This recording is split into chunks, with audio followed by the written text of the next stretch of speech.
Today is April 9th, 2014. My name is Joe Todd. This is an interview with Jim Thomason in Bartlesville, Oklahoma for the Eisenhower Library. Sir, where were you born? In Batavia, Arkansas. How do you spell Batavia? Batavia. Okay. Small town outside of Harrison, Arkansas. And when's your birthday? April 6, 1932. 1932. Who was your father? Garvin William Thomason. And your mother? Mary Lee Green. Did you go through school in Batavia? No, my family left there when I was a year old, and we moved to Amarillo, Texas. The reason we did that is because much of the family by that time had started on their way to California and got delayed in Amarillo. Lack of expenses, they decided that they had to stay there. So I was in Amarillo from the time I was a year old, 1933, until I joined the Air Force in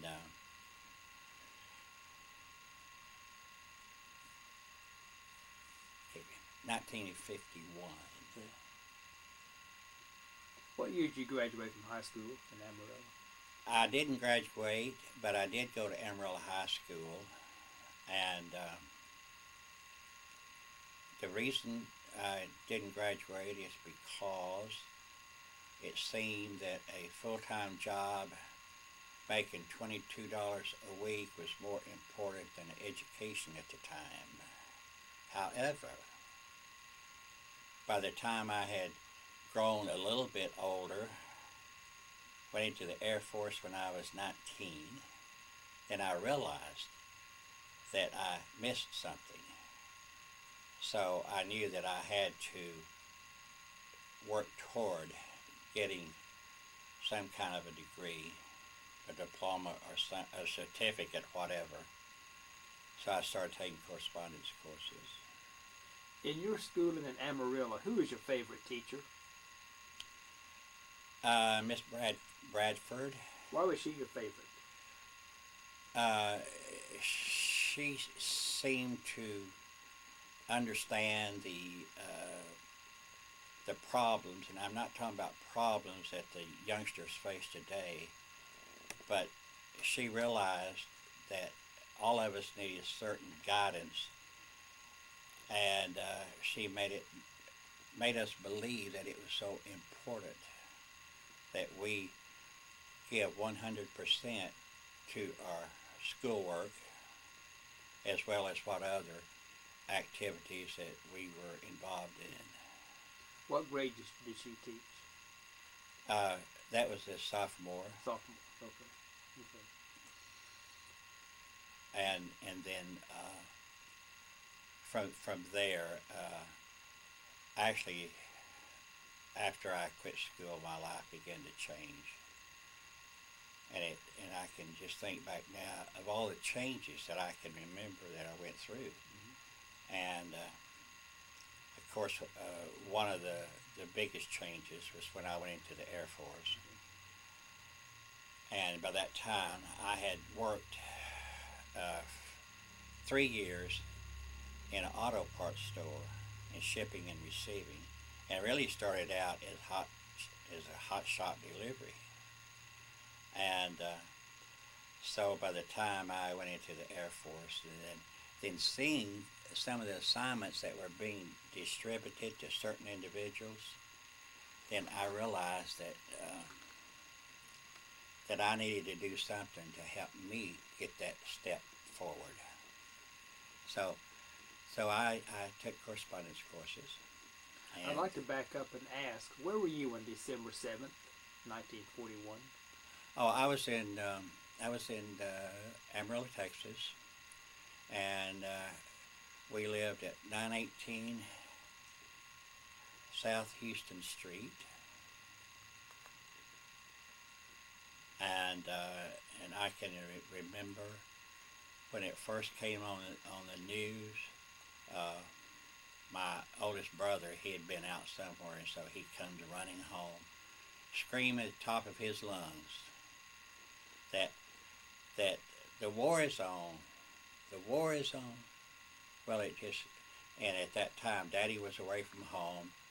During that time, he was going a lot, just because any job that he thought he could handle or get, he would move there. So he was away from home from a lot of the times during those younger years of my life. But my brother, who is only 3 years older than I, he played a big part in my life growing up. And so anyway, it seemed that just from that day forward that the whole world changed, and our little world did, and we became involved in the war effort. I can remember Mother, saving the grease in a coffee can set on the stove. Us kids would go out and pick up whatever we could find, this aluminum foil that came off of cigarettes or whatever at the time, pieces of string, whatever. And then during a little bit later on, when we were in the country, we participated in iron drives. We'd go out in the fields and get pieces of old tractors or old wagons or whatever we could find. Take it back to the school, pile it up, and the next thing it'd be gone. And I'm not even sure at the time that we even knew the importance of all that. But it certainly became an understanding later on that we were in a war, that we began to understand what it was all about. In school, did you study the progress of the war? Pardon me? In school, did you study the progress of the war? I don't remember. I don't remember that. You would think that we would have, and maybe we did, but I tell you, as time goes on, I realize that I really forget what I remembered. Mm-hmm. Now, you said you moved to the country? Yes.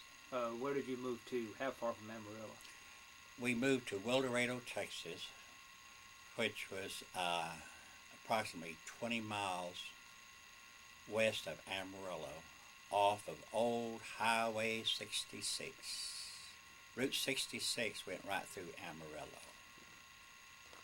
And when I worked in the drugstore after I quit school, well, my drugstore was right on the corner of Old 66, which was West 6 at that time, and Van Buren Street.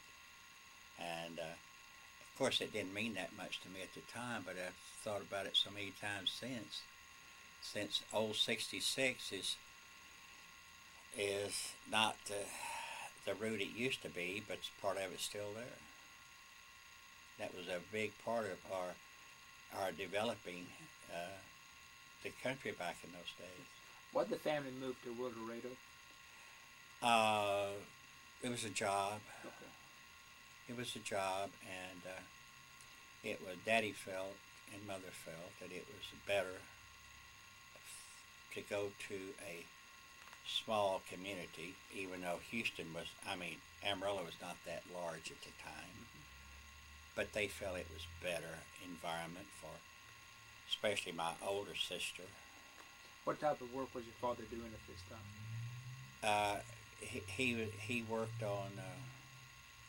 He worked on ditch digging.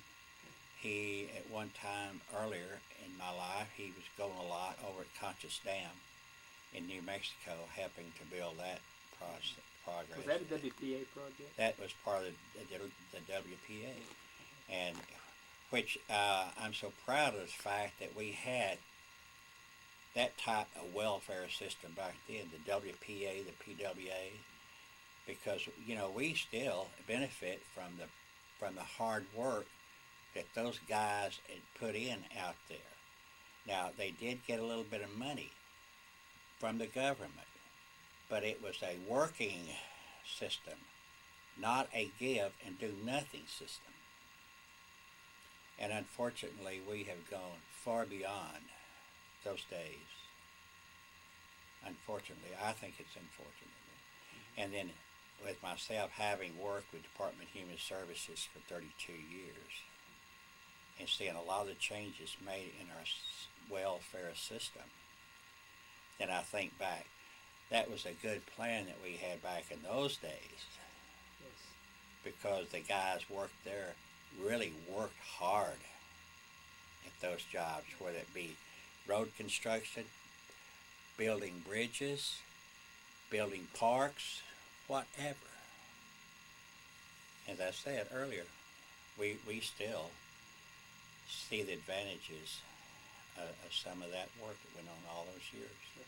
My father was out at Osage Hills, and he helped build those cabins And just think about what a wonderful place that is today, because of your father and his compadres out there working themselves every day. Yes, they got a little bit of money, but they work for every bit of it. That's right. That's right. And that's what builds character. Now, did you live in the town of El Dorado? Did you live on a farm? Lived on a farm. We lived on a farm 2 miles outside. It's an old farm. The house had been there for many, many years. But the thing that was so wonderful about it, previously we had 6 of us. There was mother and daddy and 4 of us kids. There were times when we lived in a 2-room house. So moving out there on the farm gave us a big house with a big living room, a big kitchen, and 2 extra rooms in the back that we could just use for whatever we wanted to, and then we had 2 bedrooms. Because we felt, oh my goodness, we're moving up in this world. Now, there were some drawbacks living there. One drawback was in the wintertime we could see outside through the walls.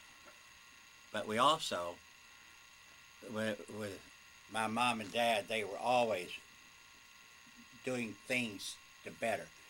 So we started saving paper sacks. Get so many paper sacks, we'd cut the bottoms out and open them up as a big sheet. And mother would make a flour paste, and we would paper our walls. It'd be so amazing how much warmer it was. And his mother said, it's warmer and it's clean. So, but that was such an important time of our lives. We learned so many things about living. We learned so many things about working. We learned a lot about ourselves as individuals and how we need to be able to work with other people. And it was all of my siblings have all said that was the best time of our lives. And so incidentally, after I retired from the Department of Human Services in Texas, I decided I'd start writing little stories about our family. So I put together an album of our lives, and I distributed the album to my siblings as well as nieces and nephews. And it's been an enjoyment to them. And of course, it's my hope that some of those nieces and nephews will pick up the idea and start writing about their family and add it to the album. I have one older nephew that's real interested in doing that. What chores did you do on the farm? Well, I did all the chores that was necessary, but the main chore that was assigned to my brother and I was milking. It was hand milking, and we started out, well, when we moved there were like 24 milk cows. But we usually milk between around 15 on a regular basis. Mm-hmm. And we hand milking, and then initially we would then take the milk to the separator room. We would separate it, and then of course put that in 5 and put the cream and the skim milk in 5 and 10 gallon cans, and then the milkman would come by every morning and pick up the milk and take it into Borden's. And and then during the wheat harvest, and they grew quite a bit of wheat around there. Well, my brother, he had to work in the harvest. Of course, Daddy worked in the harvest. My older sister worked in the harvest, and they would help me milk the cows in the morning. Then I'd milk anywhere from 11 to 12 cows at night by myself, and that was just during the wheat harvest. But we also, we raised our chickens, we had our own eggs, we always had a garden. 2 years we made a garden, and mind you, our water was supplied by the windmill.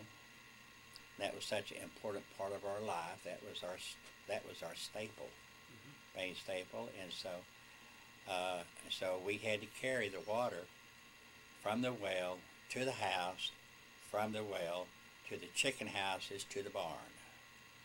And so we had a horse that we would put harness on in the sled, and because we built the sled. We didn't have any wheels to build a cart, so we had to build the sled. And so that's how we got our water from the well to the chicken houses and the barn. Now, what school did you attend when you were at Wildorado? It was Wildorado Independent School. Okay. And it went from the first to the 11th grade. And that was another good influence on us younger kids, because we were there with big kids. And see, I was in the 4th, 5th, and 6th grade while we were there. But God, I was going to school with these big kids.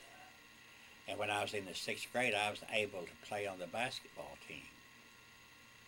Our basketball team wasn't much, but it meant a whole world to me because I had a uniform. Didn't get to play very much, but I still got to touch the ball, and I had a uniform. So that helped me. That gave me some confidence in my life. And it was real good. And my sister graduated from there. And so it was a wonderful life. It brought us together as a family unit. And all of us learned so much from that.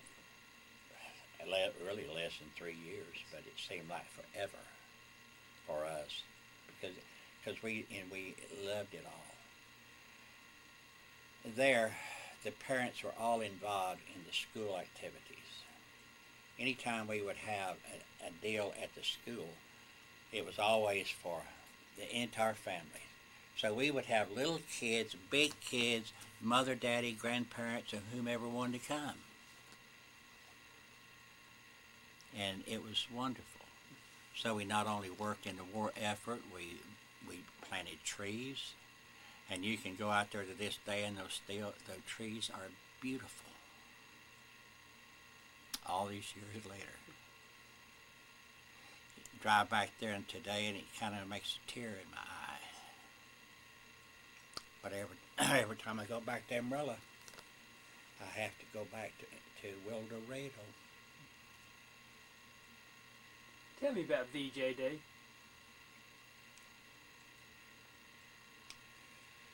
About the only thing I can remember, we were living at 607 Arthur Street In Amarillo? Okay. And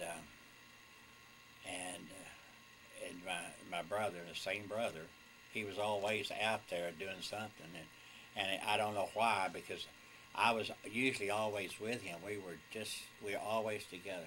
But I can remember him coming in and screaming to the top of his lungs, Mother, the war is over. He'd say, the war is over. And of course, she said, how do you know? Well, back then, we had these young boys standing on the corners selling extra newspapers, extra, extra, extra. And so uh, my brother, he often did caddy. He would caddy at the golf course, and so uh, that's where he learned about BJ Day. And to me, I remember that one scene, and it really didn't really dawn on me at that time exactly what was. I knew the war was over, but uh, I didn't have any idea that 5 or 6 years later that I would be in Japan where that where it was going on at that time. You know. Now, when did you join the Air Force? November the 29th of 1951. Now, what had you done before you joined the Air Force? You said you worked in a drugstore? Yeah, I worked in a drugstore. I was a soda fountain manager for about 8 months. And then on my 16th birthday, the owner of the auto parts store from across the street that always came in, he asked me if I'd be interested in going to work with him. I said, well, I guess. Why? He said, well, you're 16 now, right? Yeah. He said, well, you'll have to get your commercial driver's license because I'd like for you to be the hot shot delivery. So I said, okay, I think I'd like that. You mean I'd be driving?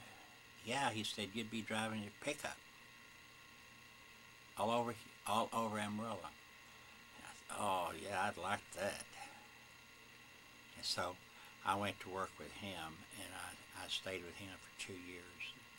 And then I got a better offer from a big auto parts, and my brother was working there at the time, and so I started there even as and I was shipping and receiving and delivery at this first place.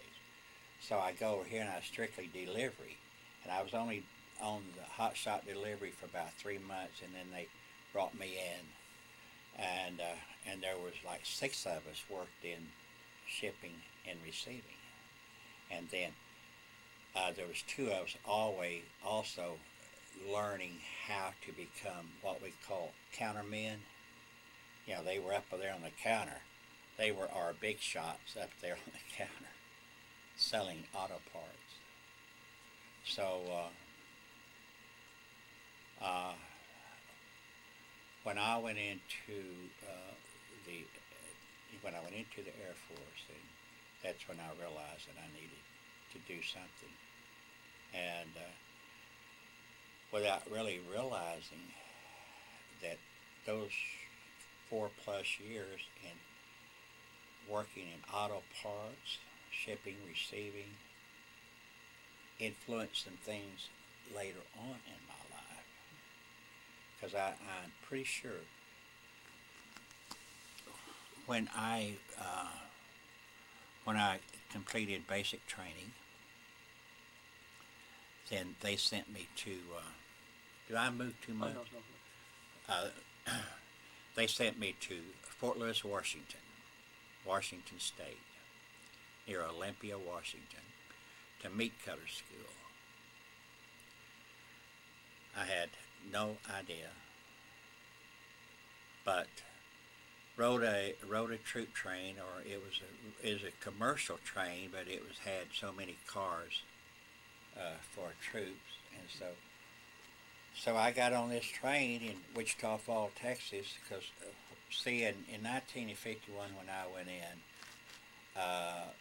the rush to bring in troops because the Korean War had just begun back in the 50s, and so like Lackland Air Force Base, which was our main basic training, it was so overcrowded, and we lived in tents for about 3 weeks, and it wasn't just us. That was just the procedure at that time. And after about 3 weeks, then my group transferred to Wichita Falls, Texas. And then after basic, then I went to caught a train and went up to meat cutting school on an Army base. I'd like to ask, do you remember when North Korea invaded South Korea? That was 1950, I think. Yes, it was 1950. I don't remember that day, but I can remember because one of my buddies that I had, he and I, we had been in school since we met each other in the second grade, and so his brother, his oldest, in fact, his two brothers, one of them was killed in World War II. The other one came back, and he was really just getting settled in, a job, married, had a baby, and he was called to go to Korea. And I can remember his action, and then from then on I can remember half a dozen others who was in the same situation.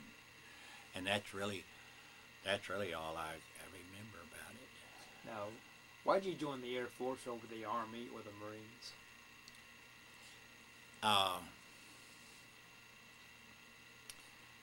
My family, especially my mother and my older sister, since they knew all about what happened in World War II as far as all the destruction of property but the loss of lives, because back then, during that time, you go to a movie theater, it always have newsreels,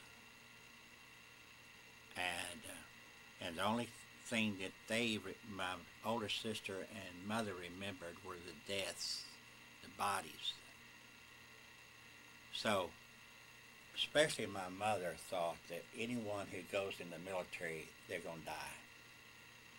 So she didn't want me to go in. But that was during the draft, and I had no choice. So what I decided to do is kind of ease into it. I decided I would sign up with the National Guard, the 36th Division there in Texas. So I did. And so we had, of course, we had weekly meetings, and then we got to where we would have, every weekend we'd have a bivouac sort of deal. We'd go in the rifle range or whatever. And then I went to 2 weeks training in Fort Polk, Louisiana, which that base is still there. And I think it still is as humid as it was back then. But the difference is they have air conditioning now. We didn't have air conditioning back then. So anyway, it was good for me, but it was also good for my family. What unit did you join in the National Guard? It was the 36th Division. What? It was a pioneer in ammunition, meaning that I learned how to climb telephone poles and string lines, and then I learned how to transfer ammunition from this dump to this dump, from this dump back to that dump, from that dump over to here again. Was a unit in Amarillo? Yeah. Okay. Yeah. How long were you in the National Guard? A year. Okay. A year, and then and saying by that time I was 19 years old, and I just had a feeling that it's going to call me. And so I decided, by that time I'd already convinced Mother that that's the only way. So anyway, I decided and I had a buddy that he in fact, he was a sergeant in the National Guard, and he and I worked together. And so he was going into the Air Force, so I thought, well, this is a good time to go, and then, it'll be like, and of course that was good for Mother because I would be going with someone, and so went in there, in the Air Force. Tell me about basic training. Uh, Having been in the National Guard for a year,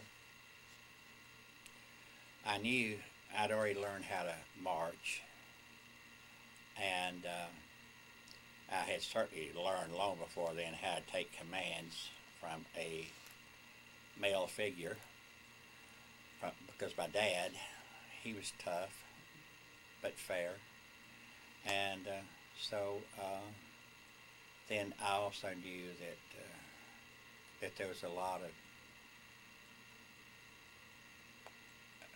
exercises, so forth, and really not knowing exactly what I'd get into, I decided that I would work on my body,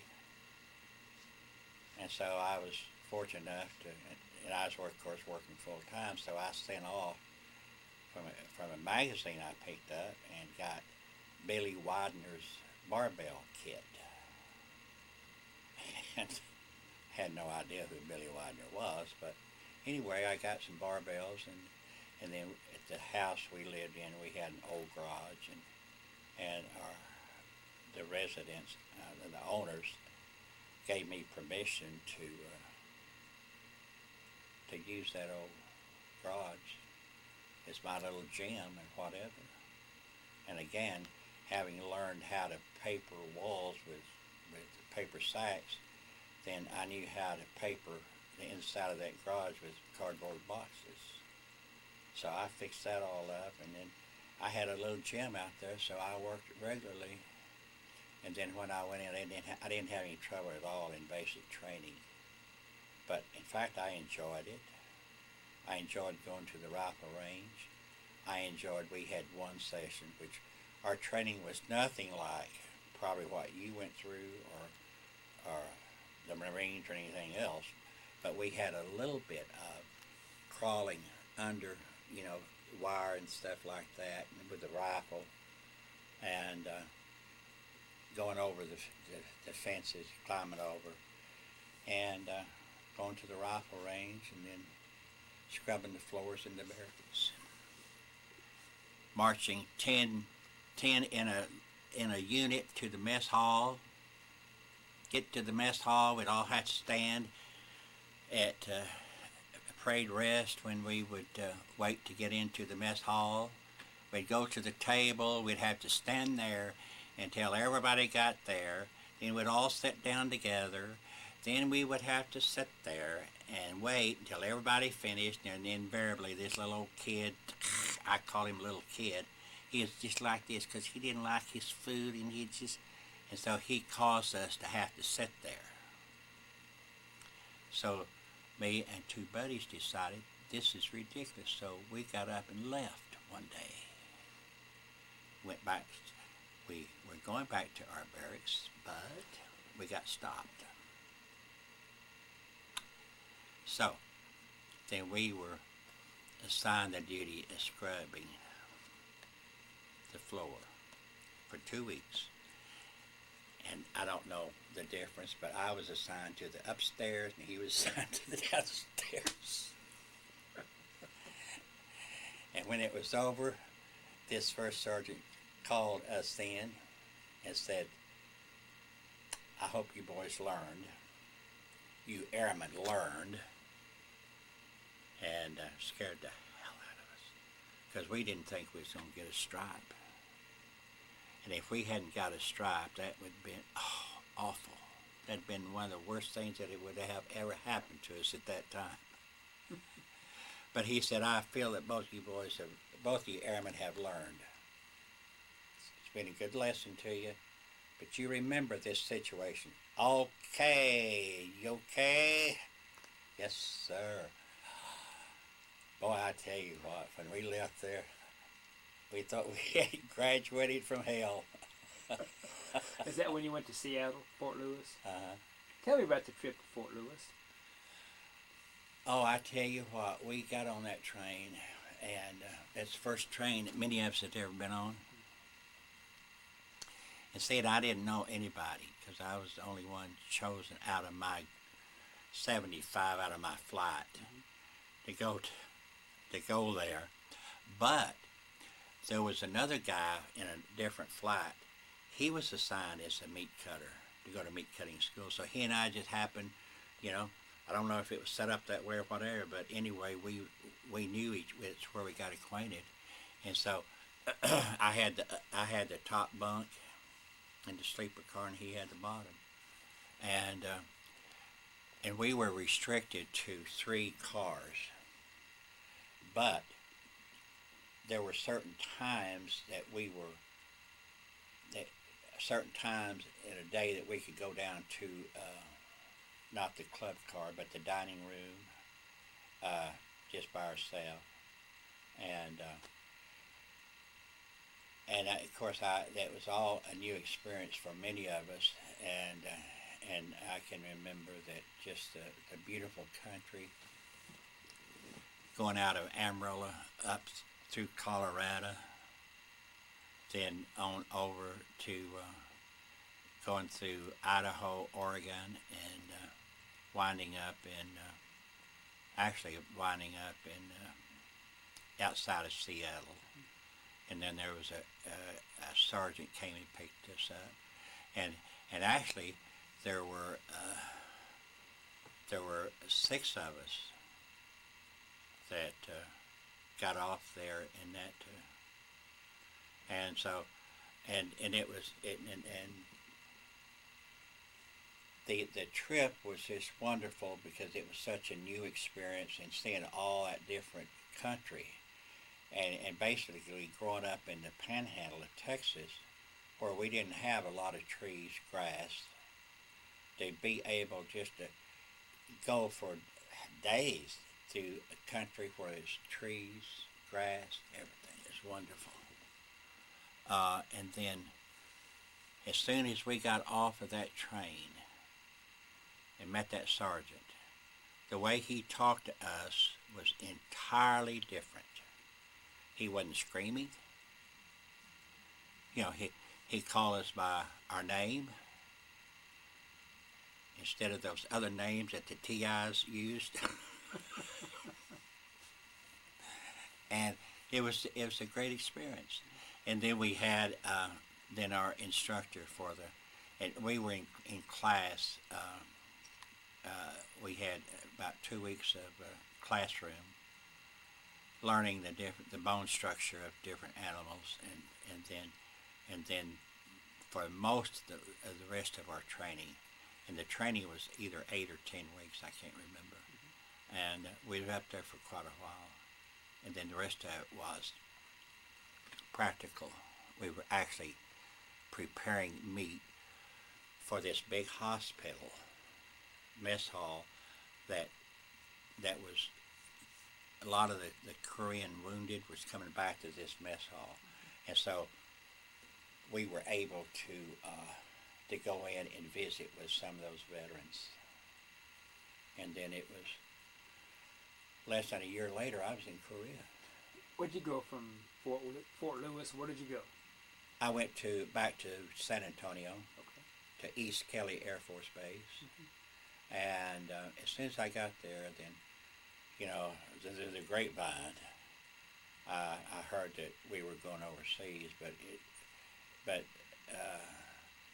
as I recall, when I would hear that, it seemed like we were going over to the European theater, possibly to France.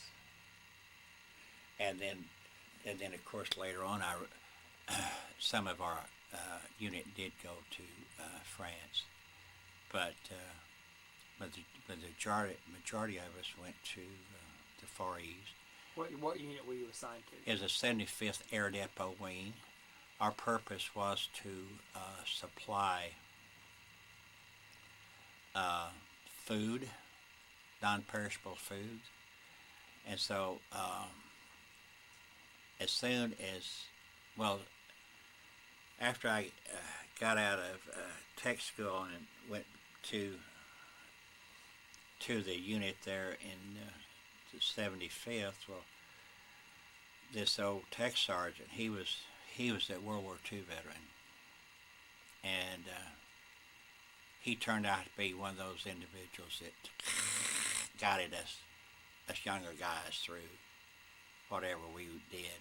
And so he knew pretty early after I got there that I did my job. I always did my job, whatever it was. But I really wasn't all that interested in meat cutting. And so he asked me what kind of work I had done or what did I do before I went in the Air Force. So I told him about shipping and receiving and auto parts. And he said, then you know how to take care of a warehouse and all that. Yeah, had no idea what he's talking about. So he said, well, I've noticed it, and I like your work, but you don't seem to be all that interested. And I said, well, I'm interested, but because I now know I'm learning something, but I'd like to do something different. He said, okay, when we get to where we're going, and he knew where we were going, whenever we leave here and wherever we go, well then, I've got something that I'd like for you to do with me. Okay? Had no idea what he's talking about. So after I got to Korea, I didn't work in the butcher shop. Tell me about the trip to Korea. It was absolutely one of the highlights. Having grown up in the panhandle of Texas, high and dry, the biggest lake of water at that time was a creek that ran through only when it rained, and it very seldom rained out there. When we left San Antonio, we left there about 2 o'clock in the morning on buses to Corpus. When we drove up to the dock in Corpus and seeing that ship, that was absolutely the biggest thing that many of us had ever seen. And so we got on that ship. What was the name of the ship? The U.S. Gordon. USS Gordon? USS Gordon.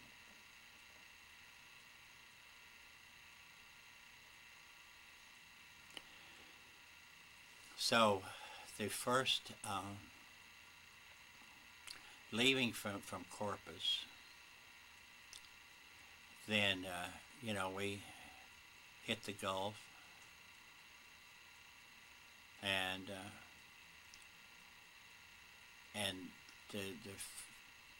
we of course we went through the Panama Canal, but the trip from Corpus to the Panama Canal, it was just kind of like I really don't remember very much about it, except I remember seeing the porpoise. They had no idea what they were, but they were just in schools going like this. We saw some whales out there. That was the most interesting thing. And then the assignments, of course, on the ship, there would be like 4 of us stacked on top of each other, hammocks hooked to the walls. And that was interesting. And then but I remember standing out on the deck and just looking out across the water, and that's all you can see is water. And not just me, but of course we never knew. We didn't know where we were going or how long we'd be gone or anything like that. But it seemed that after we got to the Panama, we had about 12 hours. No, we had about probably 8 hours shore leave. And shore leave meant from the ship across the ramp to that building. That was the shore leave, and it was operated by the Navy. And so they had told us before that there would be some sandwiches and beer or whatever. They said drinks. Well, there were some sandwiches and hot beer. And some of those guys got sick as all get out. But some of us, as soon as we ate, and saw what the situation was. We were restricted right there. We just went back to the ship. And it seemed like that incident just changed my entire outlook. I was no longer wor- wondering or worrying about when I would get back home. It just seemed like it didn't make any difference if I was going to wherever this is going to send me. That's okay. I didn't know that much about Korea anyway. So, and it turned out to be a real good experience. And then by that time, we had all been assigned watch. And so my first duty on the ship was to stand guard at this door.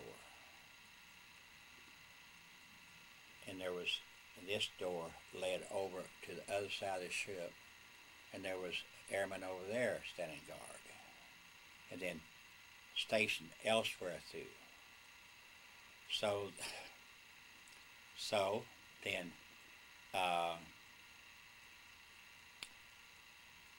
because of some of us being in food services, cooks, bakers, meat cutters, all that jazz, then we were able to go to the visit in the galley anytime. Now, I don't mean anytime we wanted to, but we had a little bit more freedom going in. And so then I decided that I had rather work in the galley, washing dishes or whatever, than just standing there at the door. So I talked to four of my buddies. They felt the same way, so we volunteered to pull KP, and they accepted us wholeheartedly. And so then that's what I did for the rest of the time. How long did the trip take? 28 days. How did you pass the time on the trip besides, when you were off duty, what did you do? We spent a lot of time on the upper deck, but of course we also had cards. We played a lot of cards, and so that was basically what we did.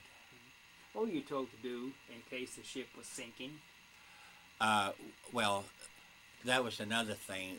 We had regular drills, fire drills, or any other kind of disaster situations, and so we would go through certain drills, and we were, anytime any bell rang, we were already I knew where I was supposed to go and what I was supposed to do. And we had those regularly. And sometimes we didn't know whether it was real or not. We didn't know whether it was just a practice or whether it was real. And so, of course, that kept us on the ball, where we immediately, whatever, we would go there. And then there was part of that delayed our arriving in Japan is we ran into a hurricane.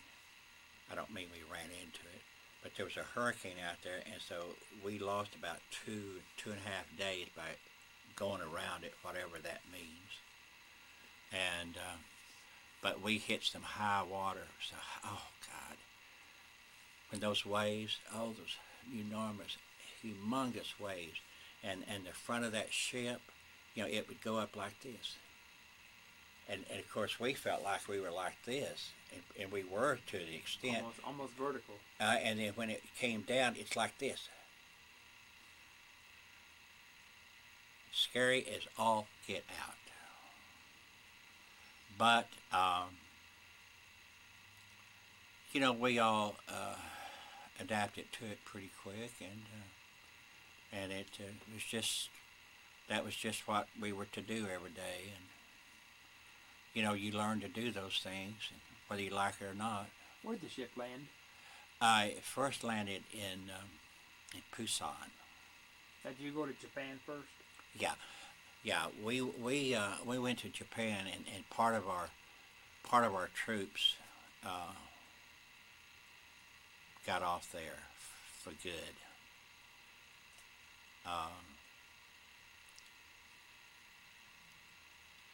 So we were in Japan like 10 hours.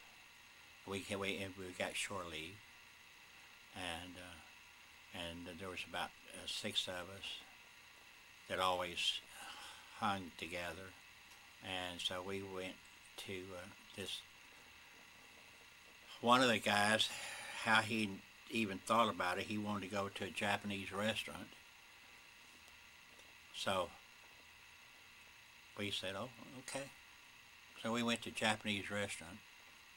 And by the way, when we get in there, can you believe this Japanese band up here on the stage singing? Because, of course, they knew, you know, those businesses, they knew when a troop ship was coming in, so they were prepared.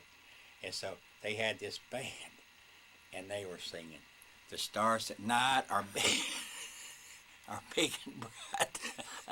And then, before it was over, we were all, yeah! That was a lot of fun. And then we got back on the ship, and we landed in Busan. What did you do at Busan? We just transferred from the ship to the LST, and that was another experience. Going from Busan and overland from Busan to Chennai, where we were going. How do you spell Chennai? Chinhae. That's the way it was spelled back then. I understand that they probably had changed the spelling of it since. And the in Korea, all the United States bases were. You ran out of ink.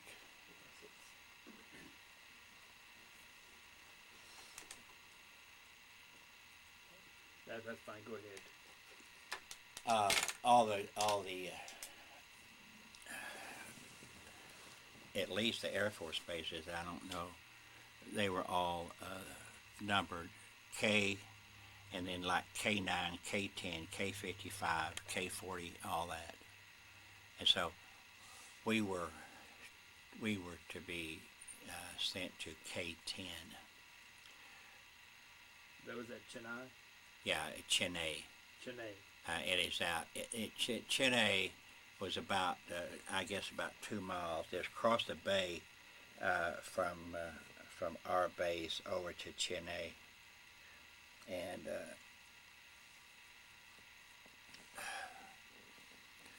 so we transferred to the LSTs, and the LSTs. Were you ever on one? So you know what those are. And crowded as all get out. And I have no idea how long we were there, because I know when we landed in Busan, it was daylight.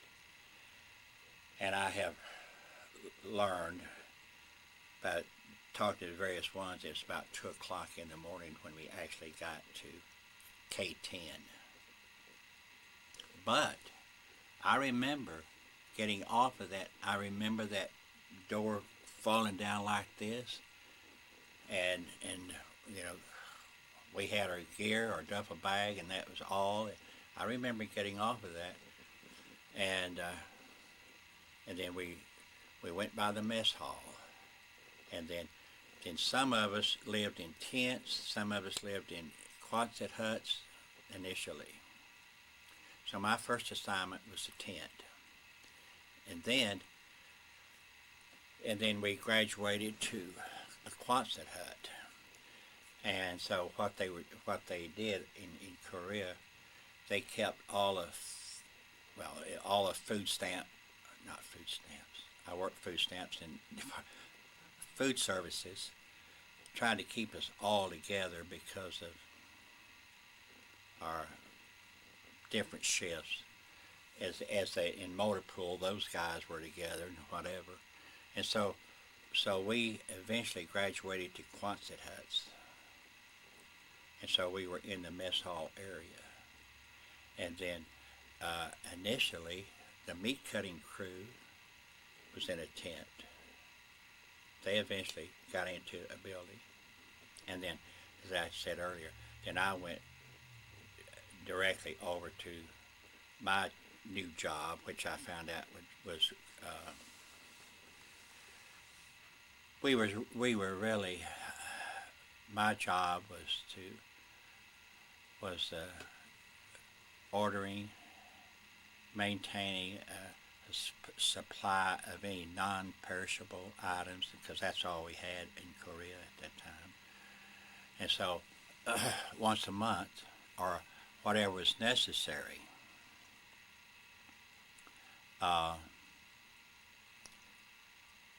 my tech sergeant and I, we would get in a Jeep and go to Busan to put in an order for a monthly order or a 3-week order or whatever. And it was my job to maintain the inventory. And I made up my own forms, to inventory control forms. Sergeant and I, we built my desk out of ammo crates. And so we were in a large airplane hangar. I had my own office, and my office was like a corner like this, and the invisible line was like this. So this is my office. And I enjoyed it. I enjoyed it because it was something I knew about. It was also that we worked Korean men, as well as guys who were chosen to be on detail for that day, to stack and take care of it, unload trucks, and because we had trucks going in and out of there all the time, because we also not only supplied food for Airman Mess Hall, Officers Mess Hall, Officers NCO Club, as well as all the little radar installations that was all in the mountains around, plus the crash boat crew. We had a crash boat crew out here in the bay, right by the airstrip. And see, that base was built by the Japanese in World War II. So after the United States took over, then the 18th Bomber Wing went in there, and so they flew their missions in and out of there. And if there was a plane, that had been shot, hit, damaged in any way, or even in 2 situations, a pilot was shot. And so they would come in and they were coming in like this, and then the end of the airway, not the airway, the end of the landing strip. Hell, at the end, it was the bay down there. So we had crash boats here, operated by the Navy, they were out there 24 hours a day to rescue any personnel that landed in the water. So we supplied them, and another job that we had was to recover any equipment in the battlefield, and so any equipment that was worth salvaging, they would send to Japan for repair. And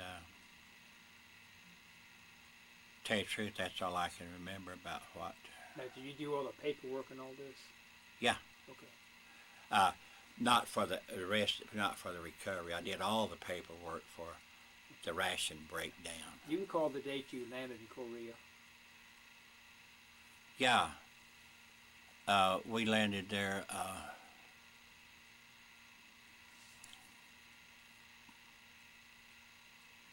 January the 3rd. 1950. That would be 1953. 53.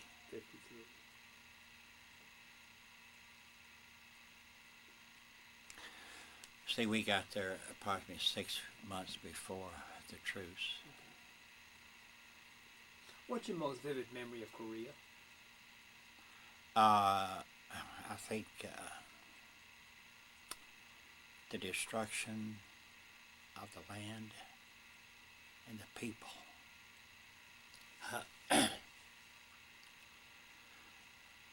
There would be a constant stream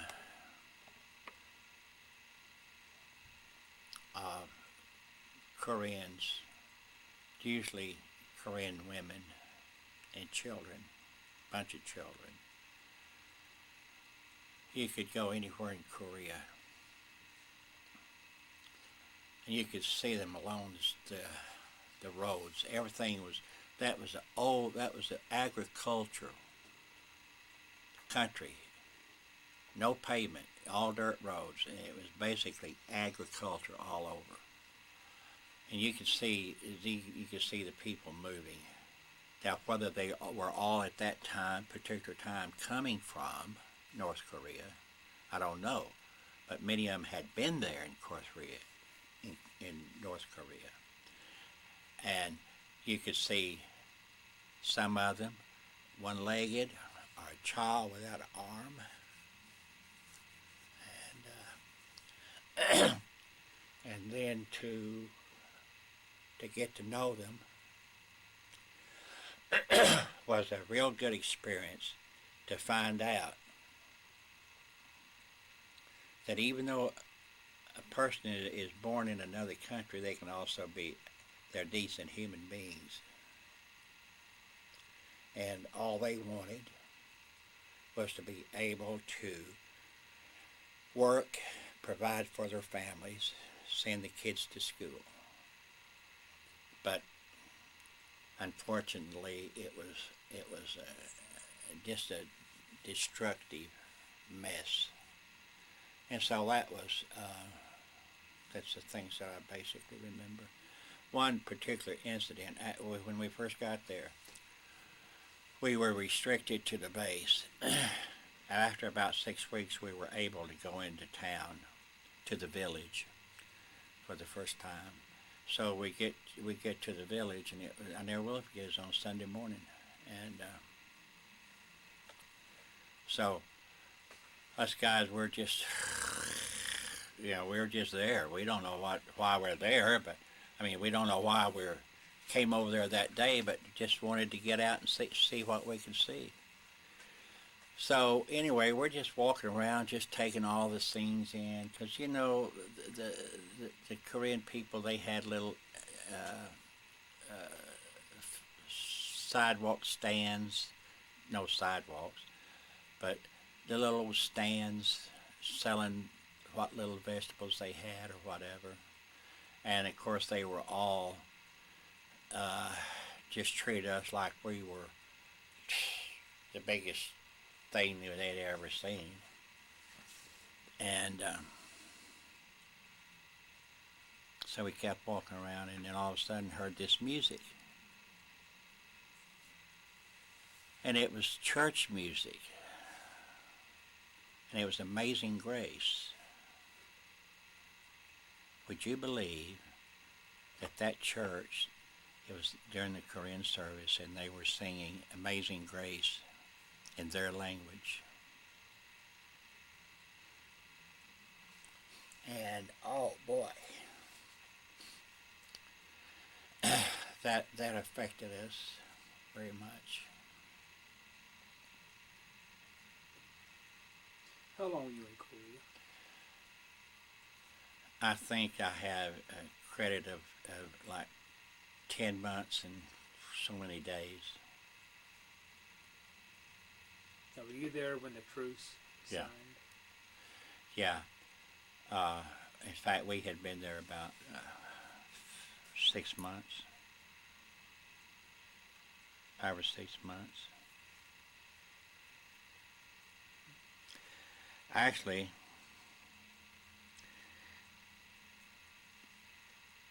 during that time,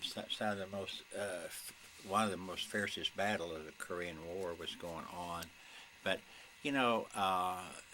as far as actuality, it did not affect us except in our mind. We would have alerts frequently where we would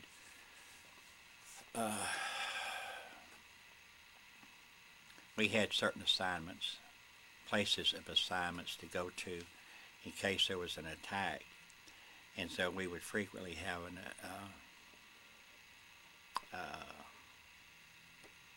alert during the first few months we were over there. And of course we didn't know whether it was real or not. It scared the holy dickens out of us. But one of my assignments was to go to the outside perimeter of the base, and I was ready to go out there. And then the others would be right around on the very center of the base itself. But we never saw any. We never saw any combat. From Korea, where'd you go? From Korea, I came here to Bartlesville. Tell me about coming home. I can't tell you anything about the ship, except it was the USS Nelson. It was not just a troop ship, but there were troops on there, of course.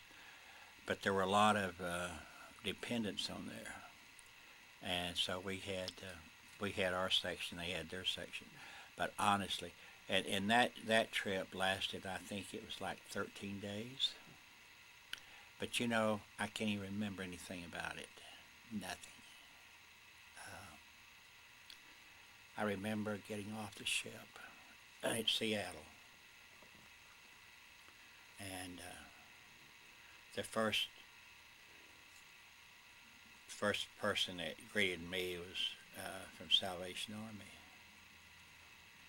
and this lady asked me if I wanted coffee or donut, or if she could help me make arrangements to move on or whatever. And then the Red Cross was there to help us to move forward, to help us to go to the airport, to bus or whatever. But that's all I remember coming back. Tell me about coming to Bartlesville. Well, when I first got my papers,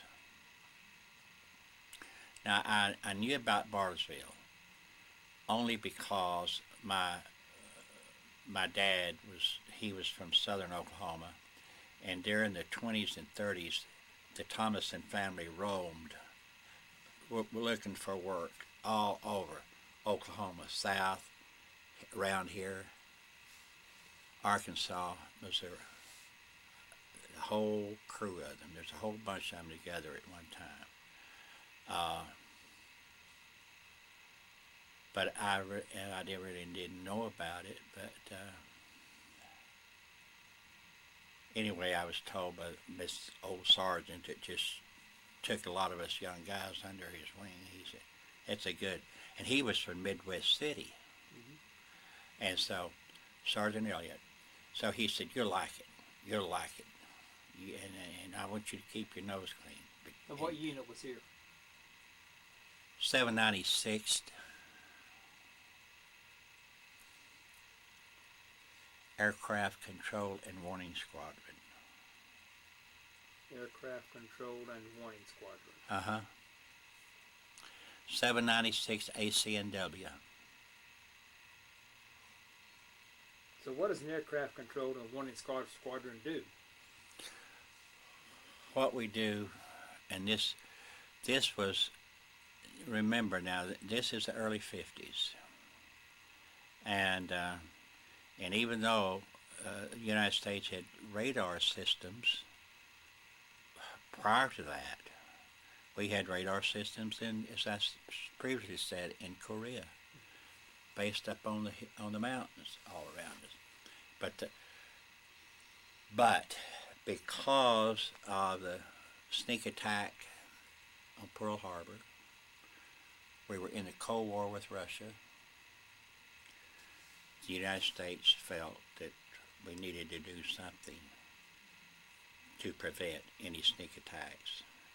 So what they started doing, they began establishing a radar system that would protect the skies from all the United States, Canada, Alaska, even Hawaii back then. And so they chose Bartlesville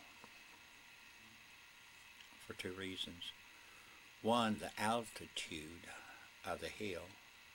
Now I've read this, I don't know if it's true, but Radar Hills, I have read where it's the highest altitude from the Canadian border down to the Gulf. But the other reason they chose Bartlesville is because of the oil in this area. So the purpose of the radar was to scan the skies 24 hours a day. If there were any objects there that they could not identify, then they would call in. They were always in constant contact with the base in Kansas as well as St. Louis. Those pilots were on call for 24 hours. And so they could be in the air and say like in 60 seconds or less if there was an unidentified object. The other thing was it was also to help guide aircraft in stormy weather. That was the other thing.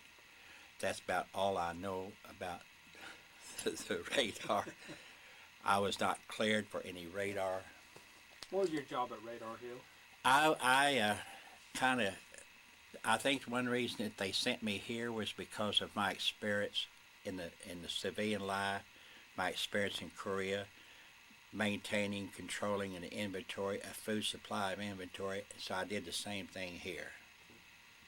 I ordered a food supply for the mess hall. Now, you and your family live on post, or you live in Bartlesville? We lived in Bartlesville. I was married, and the first little apartment when we moved here was, those white apartments, old apartments. It used to be as you're going into Johnstone Park, all those white apartments to the left. We had an apartment there, a one bedroom. And some of my buddies thought, man, that we were in tall cotton because we had a ceiling fan in the bedroom. Can you believe that? Hell, I didn't hardly know even what a fan was back then, let alone air conditioning. So we lived there, and we were paying $35 a month rent. Now, we did our grocery shopping right across the street. Catty corner across the street was a little grocery store. And I remember the first time that we bought, of course we were limited budget, very, very limited. But I remember one payday, we bought a block of Velveeta cheese because we love grilled cheese sandwiches. And I thought then, we are moving up. But very shortly after that, we got a letter from my wife's mother, and she and her husband decided that the baby needed more furniture. So they show up with a damn trailer of baby furniture, which is more than the baby 5 months old had more furniture than we did. So I thought, damn, we got to move. So I went out looking and couldn't find anything because, we couldn't go over $35 a month. Yeah, the Air Force didn't pay for your housing? Yeah, I got, we had, we got money for my dependents, of course. And I don't even know how much I got for housing. But so after a few days and couldn't find anything. So anyway, I just, for some reason, I don't know why I did this, but I just thought, I'm going to take my baby. I'm going to carry my baby out and look for footage. Look for.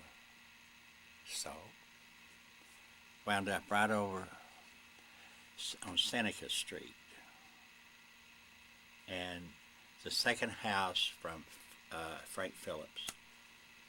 There was an elderly lady living there, and it was like a duplex. She lived on the south side. The apartment on the north side was vacant, and it had a living room. It had like a dining room, another small room. It had a long hallway, bath. It had a big bedroom. But she wanted $40 a month. You couldn't pay it, but she fell in love with the baby. So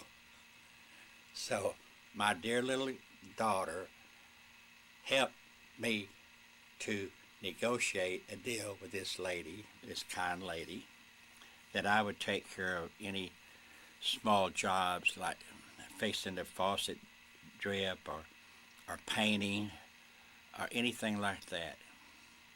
And we could have it for $35. And by the time we got everything moved in, she said, I want you to stay with me for a long time, so I'm going to just charge you $30. I said, well, I can't stay here forever. She said, well, as long as you... What was the address? I don't know. Was it north or south of Frank Phillips? Oh, it's south. South, okay. Yeah, it was a second house. Like from Frank Phillips going south, it'd be the second house on the left. Yeah, it's still there. I often wanted to go in there. Before it was over with, I had painted the inside of it, fixed drips, put a new screen on, and so... How long were you at Radar Hill? 2 years. What's your most vivid memory of Radar Hill? The day that this sergeant called me and asked me to come over to headquarters.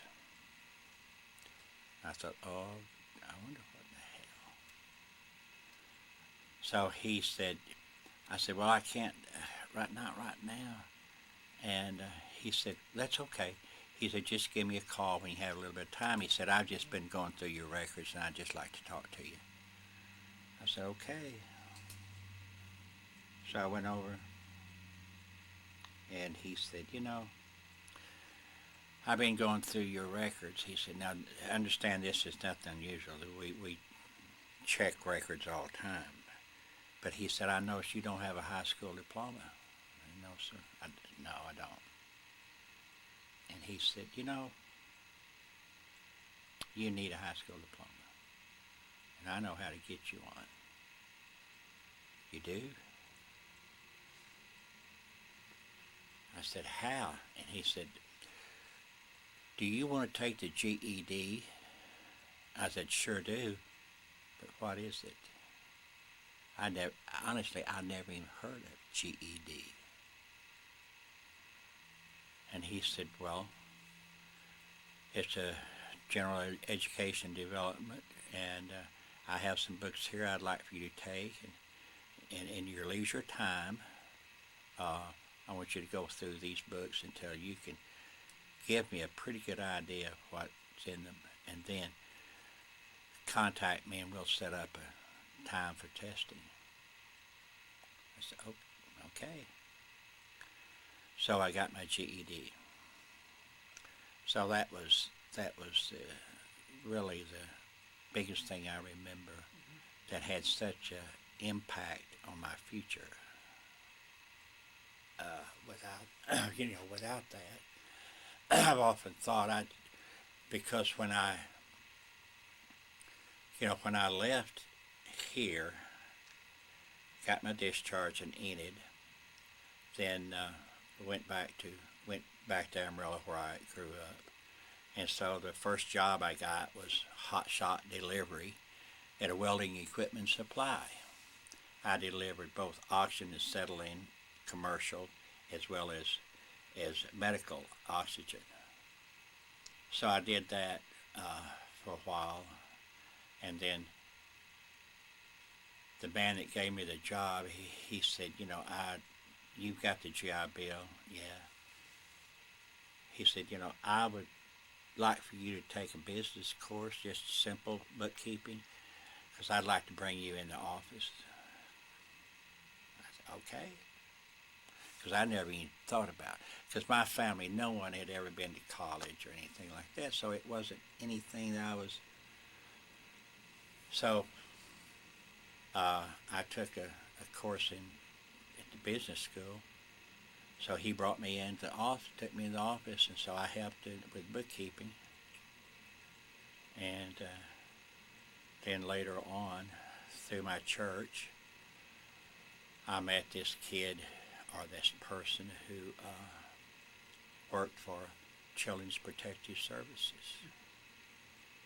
And so he taught me into, and that was after I'd going to college. So he taught. When did you get your discharge from the Air Force? November the 28th of 1955. Okay.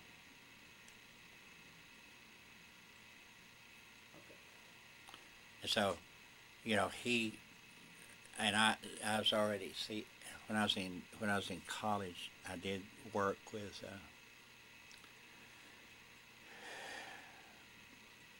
Becerros, the Mexican labor coming in. They had a program where they could come in legally and work the cotton fields, etc. And so I worked with them in a college function,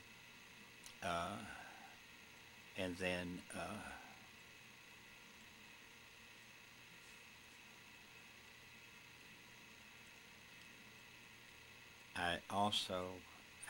I can't remember for the point I was going to make, which, after so many birthdays, it's easy to forget a point. Now, when did you come back to Bartlesville? I came back in 2004. Why'd you come here? The reason I came back in 2004, the one reason is that my sister, she was having many health problems. And did she live here?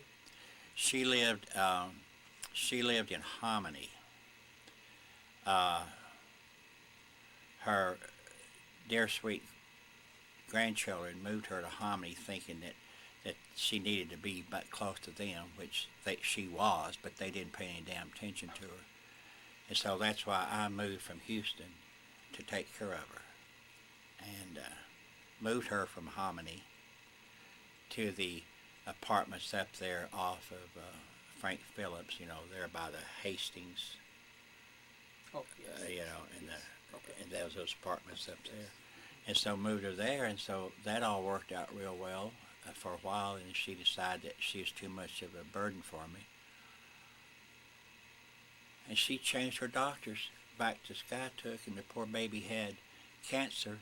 And so instead of us going here to the doctor, we had to drive into Tulsa. But she thought she was too much of a burden. And I said, dear, it takes us much longer to get to Tulsa. But anyway, she passed away. And then my brother passed away. And you stayed here? I stayed for a little bit, and then see, when in 1957, my baby was in an accident. She was 3.5 years old, my little girl. 3.5 years old, she died. Then my mother died, and then my aunt died. All three in a week. So, and then I never will forget my grandmother, the dear old soul. Well, you know, it's been my experience. We always have three deaths at the same time.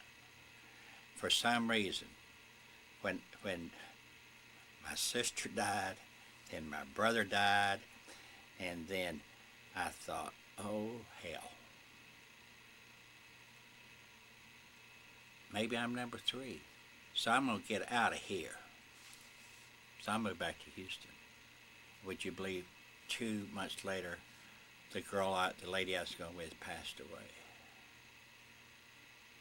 So then, and then I worked with Red Cross Hospice and visited hundreds of nursing homes. And then one day, and then my old friends, I had been able to help them get into nursing homes or assisted living. And then I just was kind of free for the first time. So I thought, you know, Bartlesville is a good place. I enjoyed both times I lived there. The people were good, and I can remember many, many pluses. So I said, that's the first time I ever made a move just for me. So I moved back here to Bartlesville, and been here now a little over 2 years. Would you join the Air Force again? Yes. Sure. I like to do a word association. I'll give you some words and you give me your reaction. The first one is Adolf Hitler. You mean like one word? What did you want to say? Bastard. Yeah. World War II. Was the biggest shock in my life, but it turned out to be the United States turned out to be recognized as the leader of the world. Basic training. Basic training, I loved it. Because it was I already knew a little bit about it, and then just being there, having a certain thing I had to do every day at a certain time. I liked that. 75th Air Depot Wing. Oh, that was one of the highlights of my life, because of being sent to the Air Force. Being sent to the 75th. I met my wife, which unfortunately that did not turn out well, but we produced 2 children, and my son is now 58 years old. He has his family, the restaurant business in California, so he's been a success and a good son. And then I had the fortune of having the little girl around for 3.5 years. USS Gordon. USS Gordon was entirely a different experience, and parts of it I'll never forget. But I think that was the beginning of me realizing how big the world really is. And wherever you go, through knowing the Korean people and some of the Japanese people, that there's good people anywhere you go. Korea. I think that it was a very interesting country. It was interesting, and I didn't travel. Some military personnel, they travel different parts of South Korea. I didn't have the opportunity, but I liked it because it was a lot, in some ways, like the farm where I grew up. Dirt roads, seeing things grow, and then learning about the Korean people, how hard workers. And it surprised me for some reason to find out the many, many miles that separate the United States and Korea, that those people were trying to do the same things we were doing for our family. working day in, day out, raising the kids, trying to get them to go in school. That's what we did back here. And then to walk for the first time in the little village of Chennai by the church, hearing the music, Rock of Ages. I'll never forget that. Radar Hill. Radar Hill was absolutely not just another extension of my life that was very positive. Because it was because of being at Radar Hill and that one sergeant having enough interest in his job to help me get a GED. Changed my life completely. If it hadn't been for that, hell, I still might be up there peddling oxygen and settling on an old truck. But I was able to go to college. I was able to work 32 years with the Department of Human Services. Out of that, I got experience as a caseworker for old age assistance, aid to the blind, aid to the permanent totally disabled, as well as aid to families with dependent children. I was able to work with Children's Protective Services at one time. I was also had the opportunity, and I was a case auditor for about 3 years, and I would go from Corpus Christi all the way to the Louisiana line and over to San Antonio, and that was my area because there was only 10 of us in the state of Texas. I was one of them that worked out of Houston. Then I also was able to go out. At that time, we had a reciprocal agreement with the Red Cross. Anytime there was a presidential declared disaster, then the Human Services would loan caseworkers to the Red Cross, temporary basis. So I went out on 4 different presidential declared disasters. 3 of them as a caseworker, and the last one is the supervisor of caseworkers. Then I was able to work a disaster program, direct a disaster program for about 3 years. And that was called the Individual and Family Grant Program that would be implemented only as a presidential declared disaster. And so I got to work with one-stop centers, and that was for small business, that would be for the insurance people, that would be for Red Cross, a whole bunch would come in all in one area, and the disaster victims could come into one building and hopefully be taken care of that day. Harry Truman. What? Harry Truman. Harry Truman, I liked his gall. I liked his forwardness and his stance. That he was not wishy-washy, in my opinion. I liked that. Dwight Eisenhower. Dwight Eisenhower, I respected that man so much as not only as a human being, but as a military leader. Mm-hmm. And I loved his wife. How do you want to be remembered?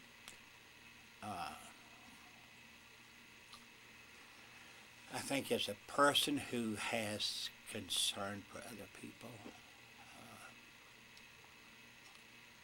and one that has, each time the opportunity arises, I try to do something positive that affects other people positively. Sir, this is an excellent interview. Thank you. I want to thank you for your service and thank you for the interview. Thank you so much. And again, this is April 9th, 2014. My name is Joe Todd. This has been an interview with Jim Thomason in Bartlesville, Oklahoma. Thank you. And thank you so much.